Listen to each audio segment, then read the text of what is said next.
Primeiramente, o senhor foi advogado do ex-goleiro do Flamengo, Bruno, não foi? Na verdade, eu nunca fui advogado dele, porque o que eles queriam de verdade é me induzir a erro, como conseguiram até. Eu me senti assim muito magoado com a situação. Só para você ter uma ideia, se você quer escutar esse assunto aqui... Como assim? Como assim? Como é? O senhor está dizendo que o senhor foi enganado? O senhor não foi goleiro? Não, o senhor não foi advogado? O senhor Na nunca... verdade, eles queriam meu dinheiro. Meu dinheiro é minha fama. Era diferente a situação. Como é, O doutor? Bruno mandou uma carta para mim e levaram um programa de televisão da tarde que eu atuava há 2 anos. E ele pedia para mim ir lá. E o programa achou tão importante lá que... Isso foi quando? O senhor lembra a época? Uns 2 anos atrás.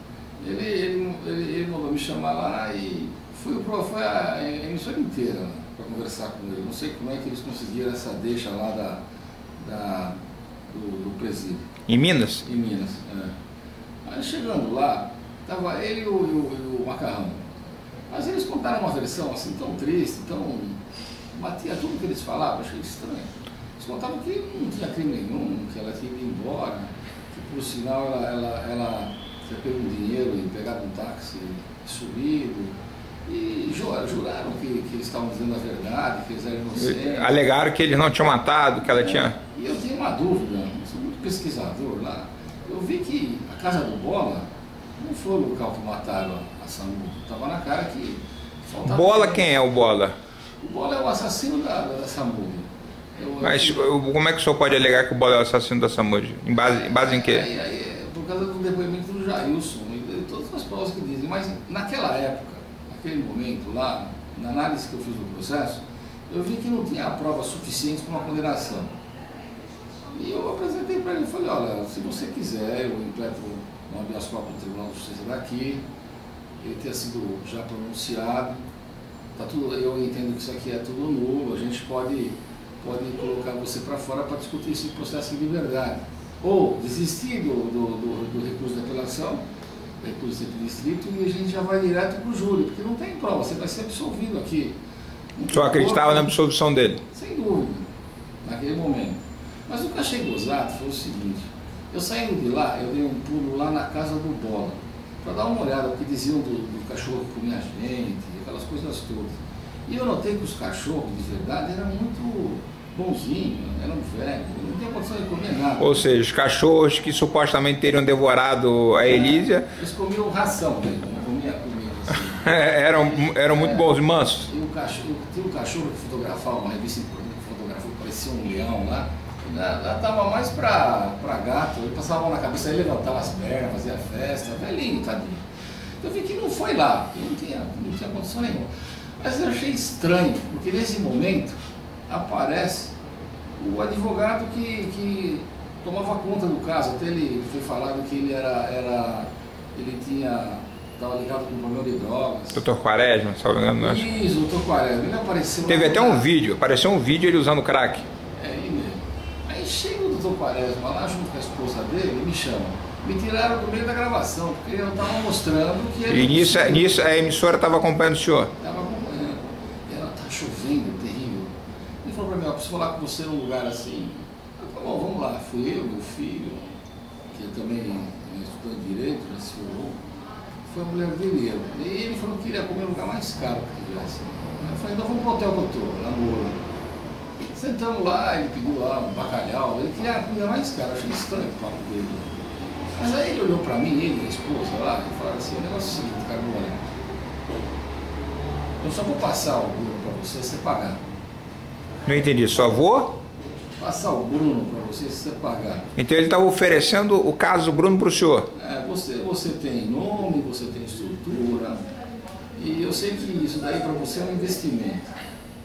Você me dá R$1 milhão aí e eu passo o caso para você. E se você não comprar, eu vou passar esse caso para um outro escritório de advocacia. Então, o senhor me perdoe, um minutinho só, doutor Ângelo Carbone. O senhor está dizendo que o advogado do Bruno, que eu acabei de citar o nome, ele queria vender... Não só ele, a esposa dele estava junto. A esposa do Bruno também? Não, a esposa do advogado. Queriam vender o caso do Bruno para o senhor. Isso você não sabe. Por quanto? Ele foi R$1 milhão, ele foi tão persuasivo, ela puxou uma corrente, uma gargantilha de ouro, um negócio fantástico que o Bruno usava, lindo o negócio. Cordão de ouro. Usava, eu nunca tive. mostrou assim e falou assim, ó, você dá 200 mil já, e você já leva o cordão. Esse é o nosso pacto, e a gente transfere esse processo para você. Eu achei a história tão estranha, tão esquisita, tão sinistra, e ele dava a entender que eles não queriam só eu como advogado, eles queriam também a mídia atrás, que vai atrás de mim, para dar força, para reforçar essa situação. Eu achei tudo isso um absurdo. Eu saí de lá e contei direto para a Ingrid. A Ingrid é a noiva do Bruno. Do Bruno. Dentista, ela que é dentista? E ia para a mãe dele também. E eles correram e foram buscar essa joia. Acho que eles não sabiam que estava na mão deles. Acho que o Bruno entregou para eles uma situação dessa. Mas o gozado é que eu passei por cima de todos eles e fui falar com o Bruno. De novo, fui falar com o Bruno e fui falar com o Macarrão. Falei, ô companheiros, essa turma aí que está querendo dinheiro, um negócio estranho, eu estou aqui é para defender você, eu não vou cobrar nada não. Eu acho uma injustiça que está acontecendo para vocês. Acharam. E eu entro com habeas corpus aqui, eu sei que aqui não vão dar nada, eu vou para Brasília, eu entendo que a sentença de pronúncia está furada, a juíza nunca podia condenar vocês, isso daí é só do tribunal do júri, ela podia dizer que tinha indício, mas ela não podia condenar do jeito que condenou. Eu anulo isso aqui para vocês na rua, mas eu vou mais à frente, eu quero fazer esse júri logo, porque não tem provas, eles vão ser absolvidos tecnicamente por falta de prova, nenhum jurado vai condenar vocês. Ele pegou e assinou a procuração, mas a promessa era eu fazer a defesa do júri dele e do Macarrão, porque ele não queria sair sozinho, ele queria sair com o Macarrão. E já naquela época lá se aventava a hipótese de passarem a culpa para o Macarrão, mas ele achava que não, ele não queria isso daqui.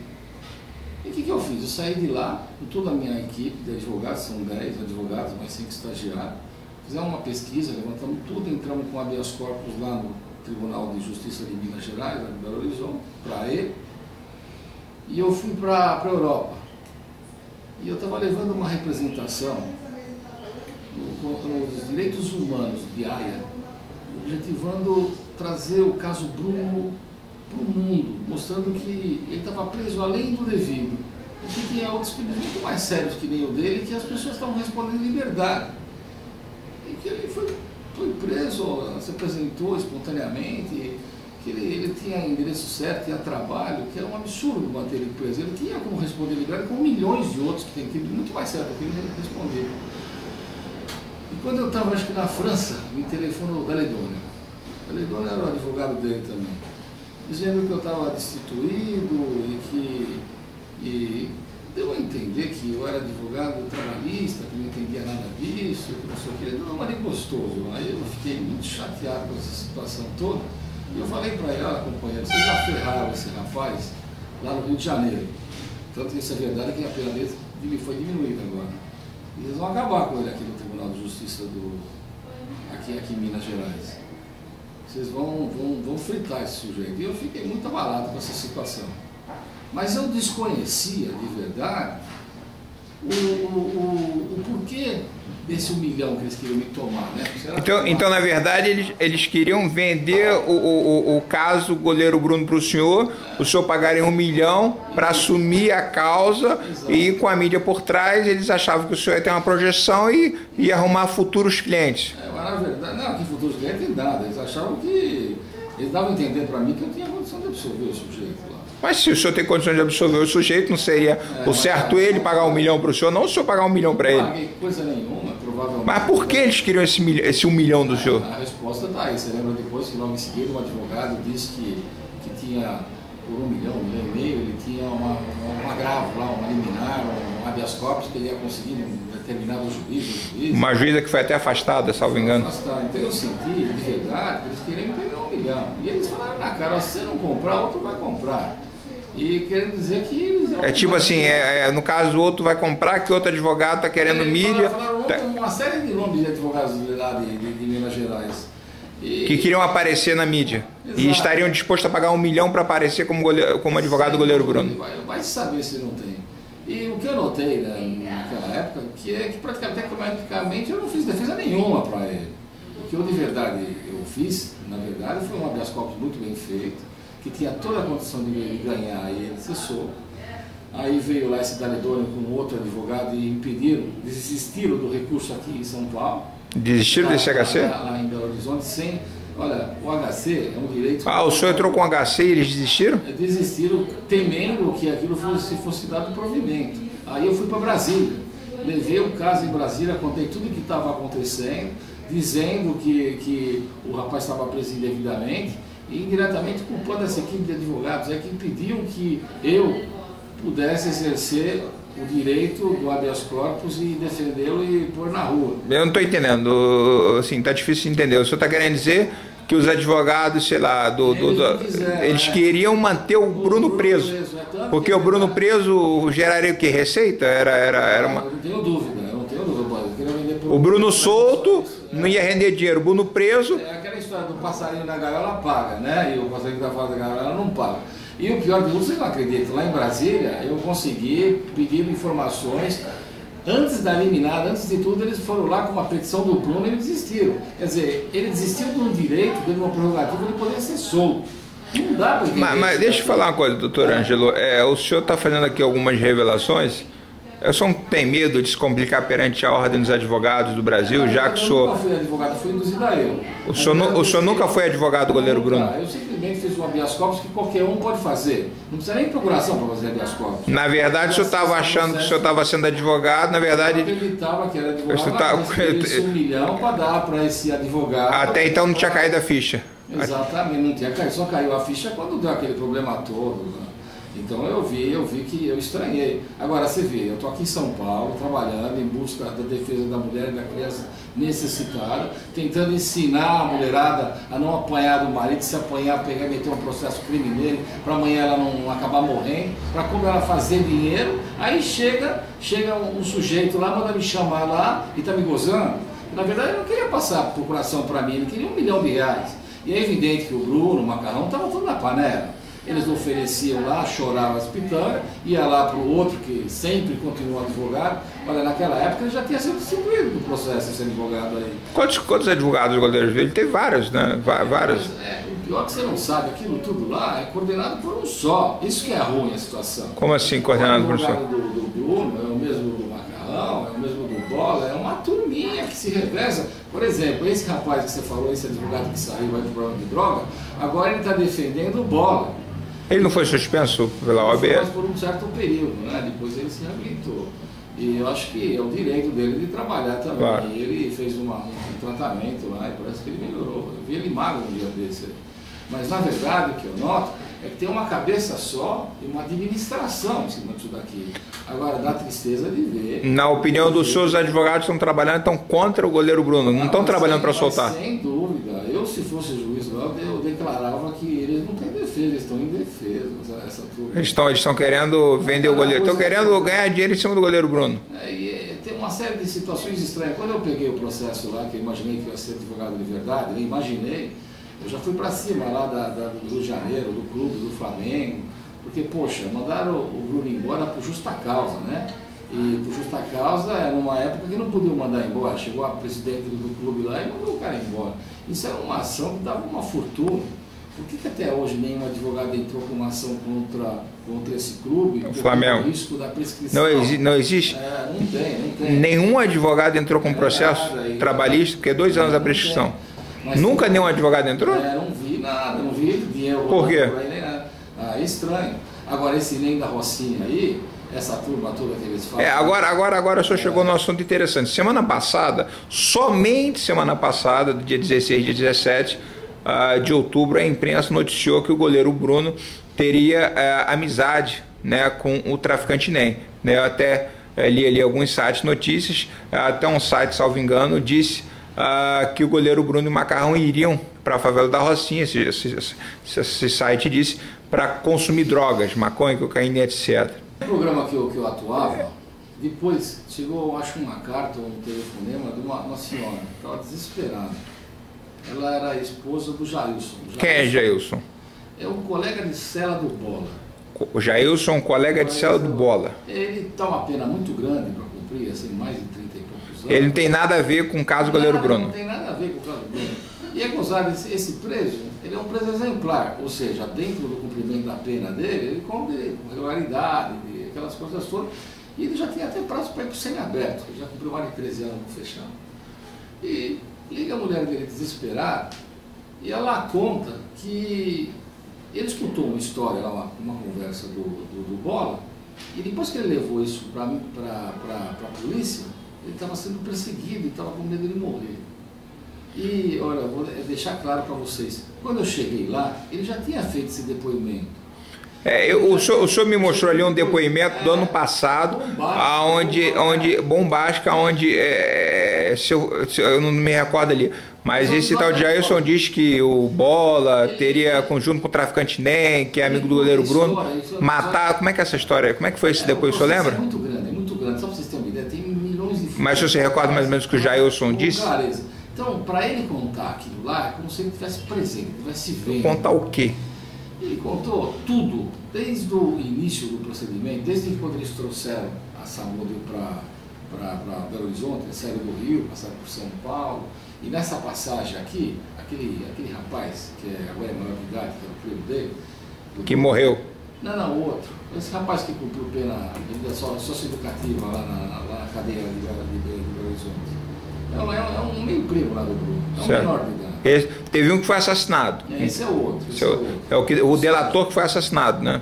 Mas tem vários, tem 2 delatores. Esse é o delator, é o segundo. O primeiro é o menino cumpriu pena, e esse rapaz, ele conta que, pelo depoimento do Jailson, que bateu o rapaz, ele estava escondido atrás do porta-mala do carro do Bruno. E ela estava com o neném na frente, no banco de trás. Ele saiu do porta-malas por trás e deu uma coronhada na cabeça dela. E saiu um pedaço do cérebro dela. E não trataram nada, levaram ela lá pro clube do Bruno, no sítio do Bruno lá, e lá ela ficou à mercê até o dia que o Bruno, junto com o Macarrão, levaram ela e entregaram ela na mão do Bola.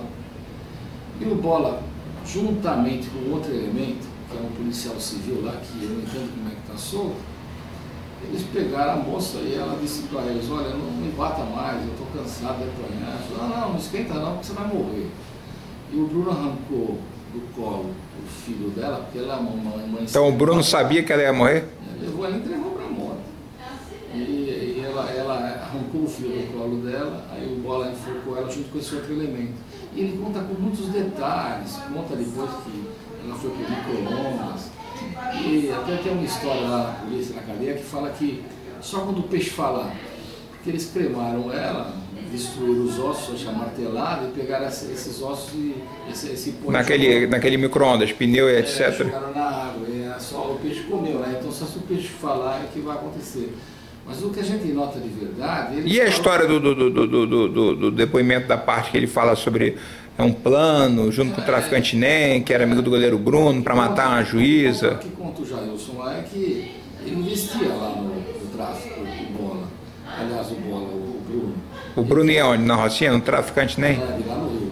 E ao mesmo tempo, o Macarrão, ele coordenava o tráfico lá em Minas.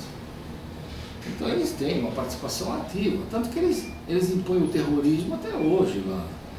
Você vê lá, por que o Sérgio morreu? O Sérgio morreu porque entregou ele. Está na cara que o Sérgio fez uma espécie de composição com o Ministério Público, entregou direitinho. Mas a polícia descartou essa possibilidade. Mas tem sim. Por que o Tribunal de Justiça de lá manteve todo mundo preso e soltou ele, da turma dos assassinos? É verdade, porque... Ou seja, a única testemunha-chave... A testemunha-chave seria ele, né? Tá? Mas aí mataram o sujeito.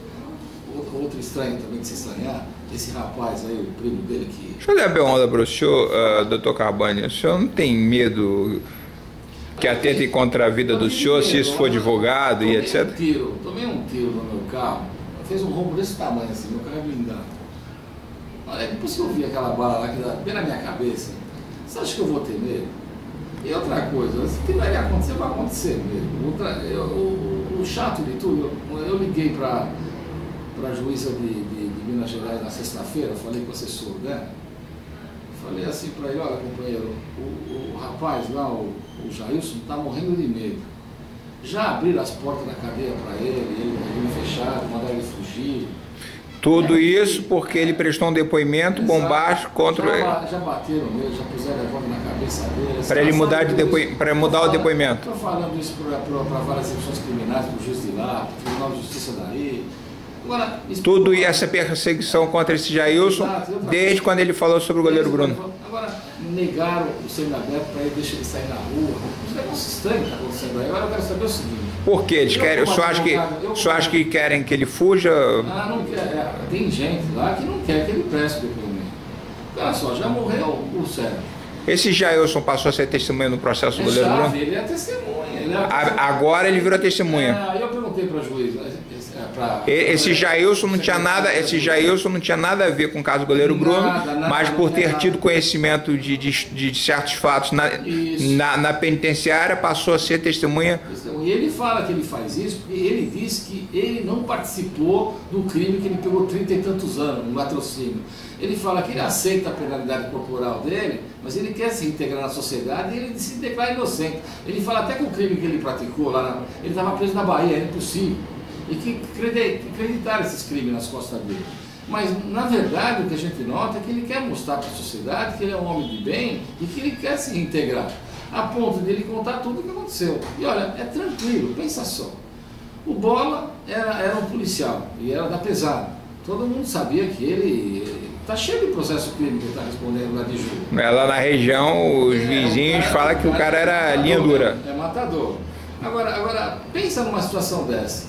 Eles chegaram lá na cadeia e contaram, ó, mataram teus cachorros. Uma parte dos cachorros que falaram que comeram a samuda, né, eles mataram os filhotinhos, mataram tudo. Eu não sei por que a polícia faz isso, para que aprender? O cara já está preso lá, já perdeu, precisa matar os cachorros dele, mas mataram. Quando ele matou, ele ficou doido da vida, acho que bebeu lá umas pingas lá, ou sei lá que situação lá. E ele começou a contar e contou com detalhes tudo como é que ele matou a samuda. E o que eu fico mais impressionado é que quem contou com detalhe? Ele, o Bola contou para o Jailson. O Bola teria contado para o Jailson? É essa declaração que o Jailson então fez. Quem teria matado a Elísia Samúdio, né? Foi o Bola junto com outro policial. E o gozado é o seguinte, você não vai acreditar. Esse policial... Mas você não falou que foi o Macarrão que tirou do colo do Macarrão? Que... Então vamos pensar assim, tá o Macarrão e o Bruno aqui. Levaram ela lá para ser abatida, tá certo? Agora, do outro lado, estava o Bola com esse outro policial civil. Entregaram para ele. Entregaram para matar. Não dá para um só matar, não. Você não pensa que é fácil. Enforcar a pessoa, cortar em pedaços. Diz que cortar em pedaços era que eles cremaram. Diz que ela foi cremada viva.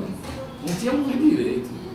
Então, é um negócio tão terrível que a gente vê. Mas como é que o senhor pode dar? Assim, eu lhe pergunto. Eu confio no que ele fala. O senhor acredita no que eu tenho certeza absoluta. Ele está falando lá de graça. Olha, pensa colocando a vida dele em risco? Exato, e pior você não sabe, um dia desse, abriram a porta do regime fechado lá, que é o lugar mais cabia que tem, cheio de metralhadora na porta, e puseram ele para fora lá, ele saiu, chegou um sujeito lá, que é justamente esse policial que matou junto com o Bola. E falou, ó, você tem 3 situações aqui, você pega essa grana e foge, ou você muda o depoimento, ou vai morrer você e a tua esposa. E mostrou a fotografia da mulher dele, em casa, trabalhando, saindo para o serviço. Quer dizer, você acha normal um negócio desse? E o cara foi embora sem ter para onde ir. Tanto que foi sem ter para onde ir que acharam logo de seguida. Ou seja, ele não fugiu, ele foi obrigado a fugir. E aí você não sabe, por isso querem penalizar ele, e ainda no procedimento administrativo, ele já estava fechado, querem fazer o quê? Uma perpétua para ele? A mulher dele está na casa dela. Eu estou rogando para a juíza dar para ela garantias de vida, de sobrevivência, até agora eu não vi nada. Para essa mulher mulher, exato, ela está apavorada. Agora eu pergunto para você o seguinte, ele vai lá para ser testemunha no júri. Imagina aparecer esse policial de novo e mostrar a fotografia da mulher dele pregada lá numa cruz. Você acha que ele vai pegar e vai contar alguma coisa? Agora, liguei lá para o assessor da juíza e falei, olha, ele precisa de mim lá, ele quer ver o advogado. Ah, não podemos fazer nada, ele vem. Você acha que o sujeito vou caçar ele lá dentro, que nem bicho, vou enfiar ele lá à frente, vou encher de perguntas. Será que ele vai ter, assim, não vai ter medo? Será que ele não vai ter medo que vão matar a mulher dele? Que garantia que ele tem de tudo isso? E eu queria explicar para você o seguinte, eu não estou pedindo a libertação dele, não. Eu só estou pedindo o serviço de proteção às testemunhas e tem serviço de proteção às testemunhas para preso. mas para a mulher dele também. E se eu pôr ela no telefone agora, ela liga para você e fala que está chorando, porque os caras continuam perseguindo ela. E o que eu faço? E deixa eu fazer uma pergunta para o senhor, doutor Carbone. Qual é o objetivo do senhor fazer essas declarações que, sei lá qual o efeito que isso pode gerar? Qual é o objetivo do senhor? O senhor se achou enganado, injustiçado, o senhor quer que seja feita a justiça? Sei lá, por que o senhor está dizendo isso? São duas situações bem distintas. A primeira é o caso do Bruno, que num estelionato junto com uma equipe lá, inclusive de advogados, tentou se beneficiar com R$1 milhão. Tentaram extorquir, tentaram... eu vou mais além. Tentaram vender o caso para o senhor, então o senhor se sentiu enganado, injustiçado. Com esse dinheiro, eles iam comprar a liberdade do sujeito. Conforme foi noticiado pela grande imprensa, que uma juíza... Eu acho muito estranha essa situação. E eu acho mais estranho ainda que advogados estejam nessa parada. Então eu acho esquisito. A segunda situação que eu vejo... O senhor acha que esses advogados violar, sei lá, não tem mais capa para ética, moral, esses advogados jogaram no lixo e sei lá, Mas agora, eu estou falando isso aqui porque eu não me considero nunca advogado. Eu fui levado a erro, tá? Isso foi um estelionato, não me pegaram porque eu não sou otário. E na verdade o que eu queria era fazer justiça, sim. Eu acreditava na inocência dele. Agora, com o caso do Jailson, eu só conheci o Jailson depois que ele fez as queixas. Ele tinha advogado, foi lá, e eu fiz por quê? Porque a mulher dele também, como no programa, desesperada, dizia que estava sendo ele ameaçado de morte, e ela também. E eu defendo as pessoas. Então eu entendi e fui lá e conversei com ele e senti firmeza no que ele fala. Agora o Jailson, esse cliente, o senhor está sendo ameaçado. Ameaçado, e eu vou dizer para você, eu já tenho ele como morto. Porque eu não acredito que esse cara vai sobreviver nesse campo prisional. Se eu fosse a juíza, eu já tinha transferido ele para uma penitenciária fora do estado, dado condições para ele. E outra coisa, por que eles já não deram o semiaberto para ele? Se permitiram abrir a porta da frente dele, porque ele não saiu que nem tatu, viu? Ele não fez um buraco na terra assim para sair, nem tem asa para voar, ele não é a borboleta. Não, o que eu... A porta dele e mandaram ele embora. É esquisito, no regime fechado, gente. Regime fechado é uma cana tão ferrada, vocês não sabem. O sujeito não sai lá de dentro dos muros. Ele pode pintar assim, lá dentro, daquelas muralhas com os caras com metralhadora lá em cima. Ninguém abre a porta da frente para a pessoa sair, nem para a pessoa fugir. Agora, quem está sendo processado é meu cliente Jailson, porque dizem que ele fugiu. Mas ninguém está processando quem abriu a porta da frente para ele. E outra coisa, o promotor das várias execuções criminais e o juiz, eles negam todos os pedidos do Jailson, todos, mesmo ele tendo tempo já de prisão. Agora, eu não entendo, o sujeito vai lá, conta uma história verídica, conta tudo o que aconteceu com a Samuda, essa infeliz dessa mulher, e o que eles querem, gente? Você acha normal? Eles querem o quê? Que o Jailson pega lá e vai lá e fica tremendo, não fala, fica com medo de contar a verdade de novo porque vão matar a mulher dele. Qual é a garantia que a gente tem tudo isso? Então eu não estou muito preocupado comigo, não, sabe? Agora estou preocupado com o Jailson, porque eu não sei o que vai acontecer com ele e com a mulher dele. Para mim, eles já têm um atestado de óbito, só falta por data. E é muito triste para um advogado ver uma situação dessa. E se eles tiveram condição de querer comprar, vender uma defesa, é porque eles eram indefensáveis. Ao mesmo tempo, comprar um direito. Estavam querendo comprar o judiciário, conseguir comprar uma liminar. É muito séria essa situação. E, ao mesmo tempo, fazer uma pessoa de bobo, de palhaço. Eu sou um advogado que milita há 35 anos. Eu não admito brincadeiras, nem querer me vender nada. Eu não preciso, eu tenho mais de 2.000 processos. E, ao mesmo tempo, eu acho que tem que se fazer justiça assim. E eu estou temeroso que, como o Sérgio, o Jailson vai comer um buraco. Não é isso, não é legal. Obrigado, doutor Carbone. Obrigado. Prazer.